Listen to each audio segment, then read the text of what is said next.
નમસ્કાર ખેડૂત મિત્રો, ખેડૂત પ્રયાસ ચેનલમાં આપનું સ્વાગત છે। આજે તારીખ 4 સપ્ટેમ્બર 2024 સવારના મહત્વના હવામાન સમાચાર। ચેનલમાં નવા આવો તો સબસ્ક્રાઇબ કરી લેજો। બંગાળની ખાડીમાં બનેલું લો પ્રેશર ગુજરાત પહોંચ્યું છે। લો પ્રેશરને કારણે દક્ષિણ ગુજરાત, મધ્ય અને ઉત્તર ગુજરાતમાં ભારે વરસાદ પડી શકે છે। રાહતના સમાચાર એ છે કે હાલ સૌરાષ્ટ્ર અને કચ્છ પરથી વરસાદની ઘાત ખસી ગઈ છે। ગુજરાત પર જે offshore trough monsoon trough shear zone system ભેગી થઈ છે તે અનેક જિલ્લાઓને રમણભમણ કરી દેશે। બંગાળની ખાડીનું લો પ્રેશર હવે ગુજરાત પહોંચી ગયું છે, પરંતુ આ સિસ્ટમ સતત પોતાનો રૂટ બદલી રહી છે। બંગાળની ખાડીમાં સર્જાયેલા ડીપ ડિપ્રેશનની અસર ગુજરાતમાં જોવા મળી રહી છે અને ભારે વરસાદની આગાહી પણ છે। આ ડિપ્રેશન ગુજરાતમાં 3 તારીખના રોજ સવારે ગુજરાતમાં પ્રવેશી ચૂક્યું છે અને રાજ્યમાં તબાહી મચાવવાનું શરૂ કરી દીધું છે।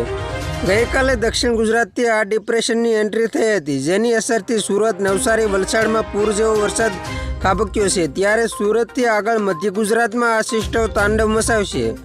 આગામી 4 દિવસ સુધી ગુજરાતમાં અતિ ભારે વરસાદની મધ્યમ વરસાદની હવામાન વિભાગે આગાહી કરી છે।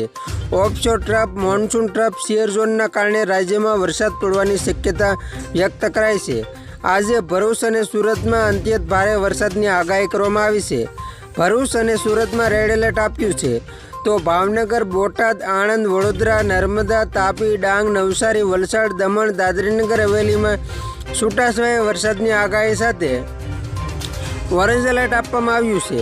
અમરેલી, રાજકોટ, સુરેન્દ્રનગર, અમદાવાદ, ખેડા, પંચમહાલ અને છોટાઉદેપુરમાં છૂટાછવાયા વરસાદની સાથે યલો એલર્ટ અપાયું છે।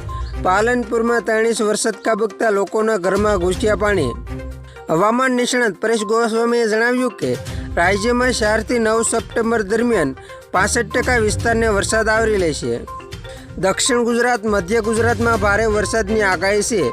ઉત્તર ગુજરાતમાં પણ પાટણ, મહેસાણા અને બનાસકાંઠામાં પણ વરસાદની શક્યતા વ્યક્ત કરાઈ છે।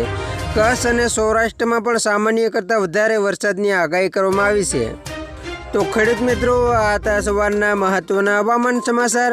ફરી વખત મળશું નવી અપડેટ સાથે। ત્યાં સુધી જોતા રહેજો ખેડૂત પ્રયાસ યુટ્યુબ ચેનલ।